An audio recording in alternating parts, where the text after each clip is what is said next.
Just listen to this chord pattern and then see if you can imagine how the drums could actually come in.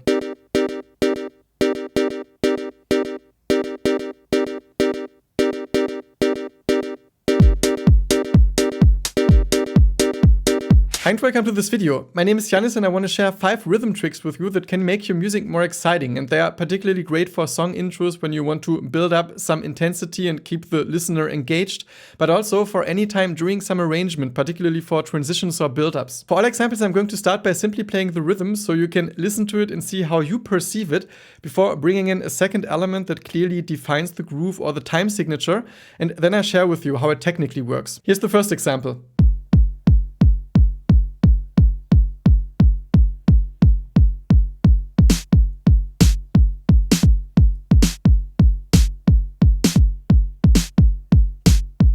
Here I'm using a pattern of dotted eighth notes in the kick drum while the snare plays the classic 2 and 4 backbeat that you can hear in all sorts of popular drum beats. And inside the MIDI grid it looks like this. You have a note, you leave 2 positions free, and this is like a 16th note grid, and then you draw the next one and just do this a couple of times.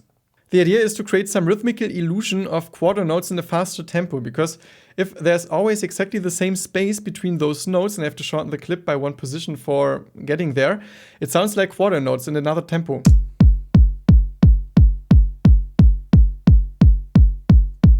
But now I had to shorten this clip because it doesn't resolve after 1 bar, because that's kind of the idea. So we have to make the loop a little longer to see at what bar count it lands on the 1 again. So it naturally flows, but we can also add the snare. So we can just duplicate a couple of times, and you see that after 3 bars, in the beginning of the 4th bar, we're on the 1 again. So we can actually focus on those 3 bars and then add the snare on 2 and 4 for those 3 bars.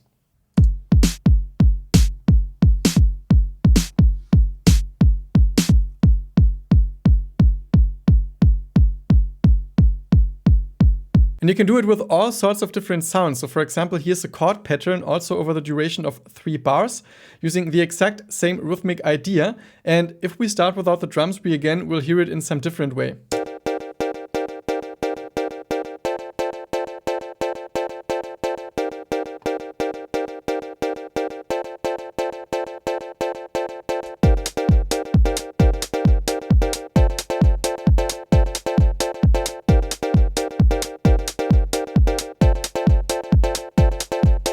Let's check out the next example.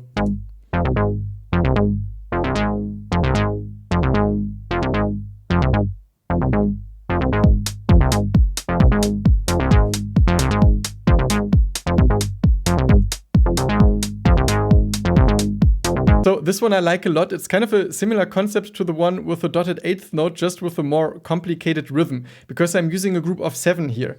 And you could choose 7/4, but I'm actually going to choose 7/8, so this would be the length. The whole sequence just has 3 notes, but it's more about the notes that you don't hear. So I started with a note on the 1st position, but then I left 4 positions free and used the remaining 2 positions for the other notes.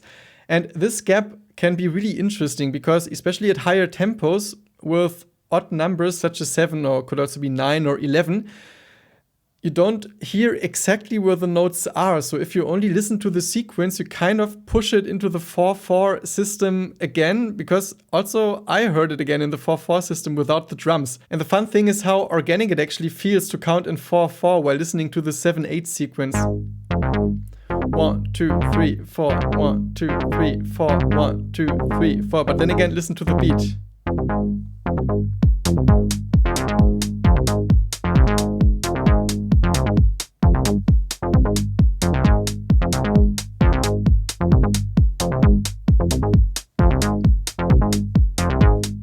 Let's check the next example.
the way, in case you enjoy this video and also feel like supporting this channel, you can quickly hit the like button and also subscribe.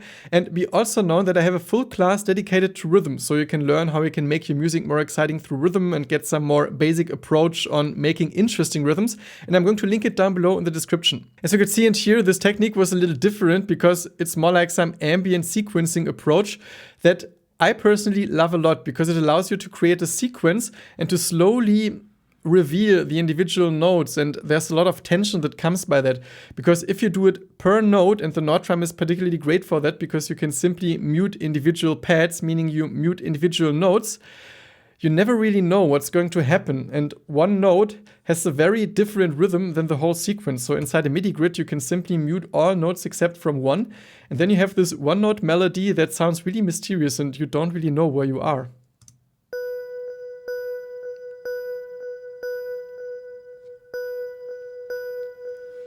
And then you bring in another layer.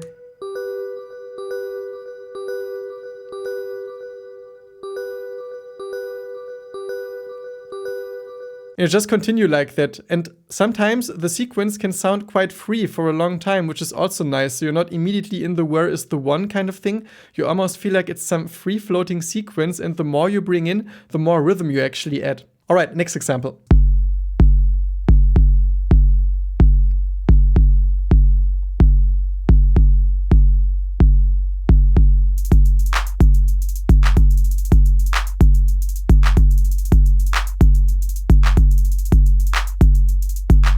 This one has the idea of not starting on the one, and this is really one of my favorite topics in music production or also in instrumental playing, because playing on the one is some sort of habit. You want to do it because it gives you some sort of stability, but music can get so much more exciting if you don't do it. And it's particularly fun to do with things that are almost always on the one, like a kick drum, for example. So here you can see the speed, and the snare is on 2 and 4, then there's just some hi-hat as well. And as soon as you actually mute the hi-hat and the snare, you just start hearing this first bass drum note as the one. You just can't help it.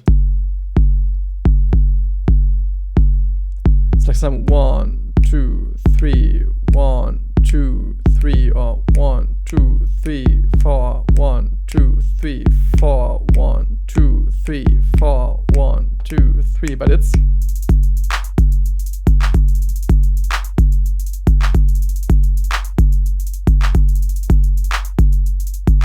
and it's incredibly fun with chords as well. So just listen to this chord pattern and then see if you can imagine how the drums could actually come in.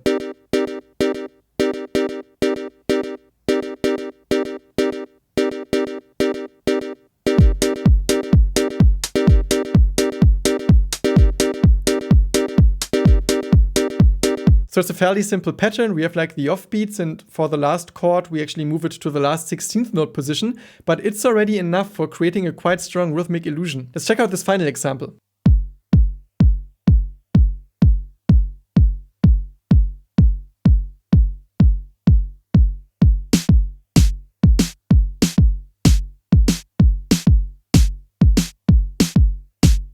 This one is based on a 12/8 time signature on a triplet grid, and it's really one of my favorite feelings in music because you can find so many different layers of rhythm in it.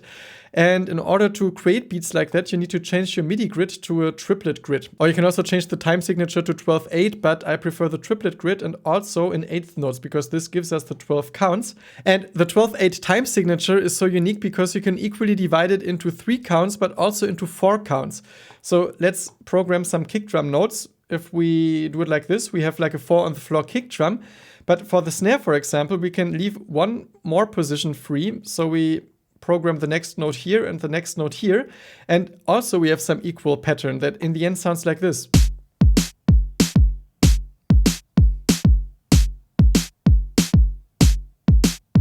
For the example, I moved the snare a little, so it's not going to play at the same time as the kick drum on the first note, but it's basically the same idea. And what fascinates me so much is the fact that once you take away the snare, you really hear this kind of 4 on the floor kick drum, but once you bring it back in, it almost feels impossible to actually feel the 4/4 time signature. And also the other way around, so if I play it, sounds like some 1, 2, 3, 1, 2, 3, 1, 2, 3 type beat, and then 2, 3, 1, 2, 3, 1. It's so difficult.